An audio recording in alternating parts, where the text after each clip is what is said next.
हाल ही में United states of America ने एक बड़ा कदम उठाया है। अमेरिका ने इस समय 70 से ज्यादा देशों के लिए वीजा प्रोसेसिंग को रोक दिया है, जिसमें पाकिस्तान और बांग्लादेश जैसे देश भी शामिल हैं। इस फैसले के बाद पाकिस्तान की तरफ से प्रतिक्रिया सामने आई है। पाकिस्तान ने कहा है कि उसे उम्मीद है कि अमेरिका भविष्य में फिर से उसके नागरिकों को वीजा के जरिए अमेरिका में एंट्री की सुविधा देगा। अभी की स्थिति ये है कि अमेरिका ने कुल 75 देशों की वीजा प्रोसेसिंग को पॉज कर दिया है और ऐसा लगता नहीं है कि ये प्रक्रिया जल्द शुरू होने वाली है। साफ नजर आता है कि लगभग आधी दुनिया के लिए अमेरिका ने वीजा प्रोसेसिंग रोक दी है। इस लिस्ट में ईरान, रूस, Afghanistan, Nepal, Bangladesh, Pakistan, Thailand, Uganda, Uzbekistan जैसे कई देश शामिल हैं। यहां तक कि भूटान और नेपाल का नाम भी इस लिस्ट में मौजूद है। वहीं भारत का नाम इस लिस्ट में शामिल नहीं है। अब सवाल ये उठता है कि आखिर इन 75 देशों के नागरिकों की वीजा प्रोसेसिंग क्यों रोकी गई है। इस पर राष्ट्रपति ट्रंप ने साफ कहा है कि अमेरिका में आने वाले इमिग्रेंट्स को आर्थिक रूप से आत्मनिर्भर होना चाहिए। ऐसा नहीं होना चाहिए कि लोग अमेरिका आकर वहां के लोगों पर फाइनेंशियल बोझ बन जाएं।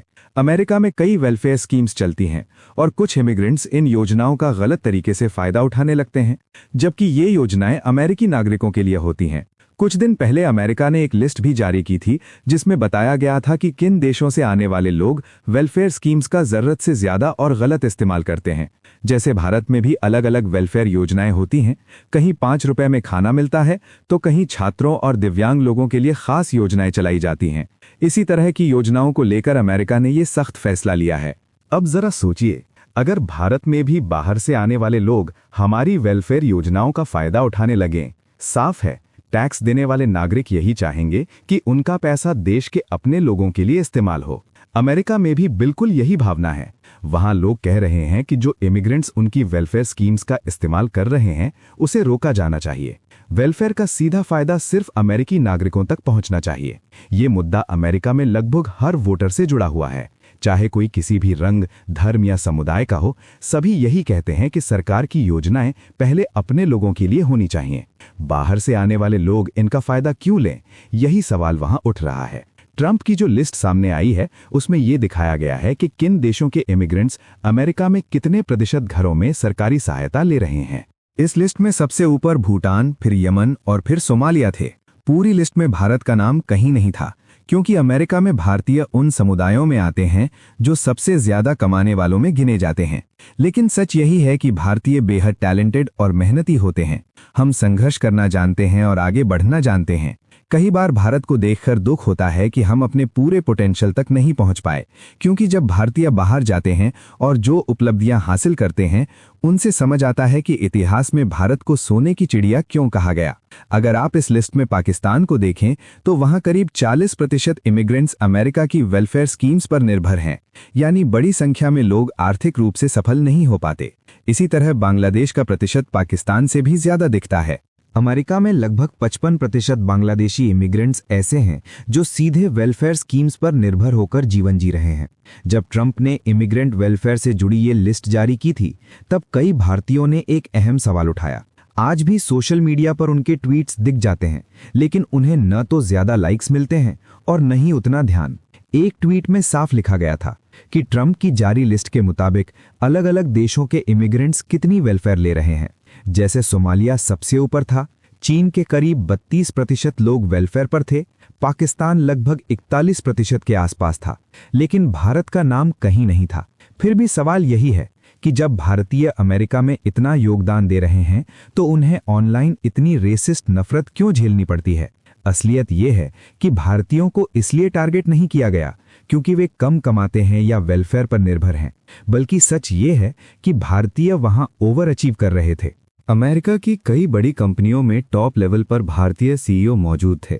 इसी वजह से कुछ लोगों ने यह आरोप लगाना शुरू कर दिया कि भारतीय नेपोटिज्म करते हैं और एक भारतीय दूसरे भारतीय को आगे बढ़ाता है, जबकि हकीकत यह है कि अमेरिका में भारतीयों की संख्या इतनी नहीं है कि वे इस तरह सिस्टम चला सकें। भारतीय अपने हार्ड वर्क और मजबूत वर्क एथिक्स के दम पर ऊपर पहुंचे हैं। इसके बावजूद ये सवाल बिल्कुल सही है कि जो इमिग्रेंट्स वेलफेयर का सबसे ज्यादा इस्तेमाल कर रहे हैं उन पर एक्शन क्यों नहीं हुआ और खास तौर पर भारतीयों को ही क्यों निशाना बनाया गया। जितना देखा गया है ये सब एक सोचे समझे सोशल मीडिया कैंपेन के जरिए किया गया। इसमें उन देशों की भूमिका भी हो सकती है जो भारत को नुकसान पहुंचाना चाहते हैं। एक बड़ी दिक्कत ये भी रही कि भारतीय एकजुट नहीं रहे, जिससे ये कैंपेन और आगे बढ़ गया। लेकिन यहाँ ट्रंप का एक फैसला ऐसा था जिसे सही कदम कहा जा सकता है। ईमानदारी से कहूं तो अमेरिका ने एक सही कदम ये उठाया है कि वहां वेलफेयर स्कीम्स के जो गलत इस्तेमाल हो रहे थे उन पर रोक लगाने की कोशिश की गई है। इसी वजह से एक साथ वीजा प्रोसेसिंग पर ब्रेक लगाया गया। मुझे पता है कि आप में से कई लोग ये सवाल करेंगे कि जब शहबाज शरीफ खुलकर ट्रंप की तारीफ कर रहे थे, उन्हें सैल्यूट कर रहे थे, यहां तक कि नोबेल प्राइज के लिए भी उनका नाम आगे बढ़ाया गया, तो फिर अमेरिका ने पाकिस्तान के साथ ऐसा क्यों किया? असल बात यह है कि डोनाल्ड ट्रंप को पाकिस्तान के आम लोगों से कोई खास मतलब नहीं है। उन्हें न वहां की जनता की चिंता है और न ही उनकी रोजमर्रा की मुश्किलों से कोई लेना देना। ट्रंप पाकिस्तान को सिर्फ उसकी जियोपॉलिटिकल जरूरतों के हिसाब से देखते हैं। वहां की आर्मी, मिलिट्री बेस और जो सिस्टम अमेरिका की बात मानता है वही उनके लिए अहम है। आम पाकिस्तानी के लिए ट्रंप ने न पहले कुछ किया और न आगे करेंगे। उल्टा वीजा प्रोसेसिंग रोककर उनकी जिंदगी और मुश्किल बना दी है। पाकिस्तान ने जरूर कहा है कि उसे उम्मीद है वीजा प्रक्रिया जल्द शुरू होगी, लेकिन ये समस्या बहुत गहरी है। जब किसी देश से बड़ी संख्या में लोग अमेरिका जाकर सरकारी वेलफेयर पर निर्भर हो जाएं, तो इसका हल जल्दी नहीं निकलता। इसका सीधा समाधान यही है कि ऐसे देशों से अमेरिका इमिग्रेंट्स की संख्या कम करे। अब एक और सच्चाई ये भी है कि अमेरिका अब वैसा नहीं रहा जहां हर किसी की जिंदगी अपने आप सेट हो जाती थी। आम अमेरिकन का लाइफस्टाइल भी अब पहले जैसा नहीं रहा। हालात बदल रहे हैं। ट्रंप चाहते हैं कि अमेरिका फिर से पहले की तरह ताकतवर बने और उसी दिशा में ये फैसले लिए जा रहे हैं। आने वाले समय में और बड़े कदम देखने को मिल सकते हैं। हाल ही में ट्रंप ने जो गोल्डन वीजा की बात की है, करीब 9 करोड़ देकर अमेरिका में अनलिमिटेड रहने की सुविधा, वो साफ दिखाता है कि अमेरिका अब ऐसे इमिग्रेंट्स चाहता है जो अमीर हों और खुद को संभाल सकें।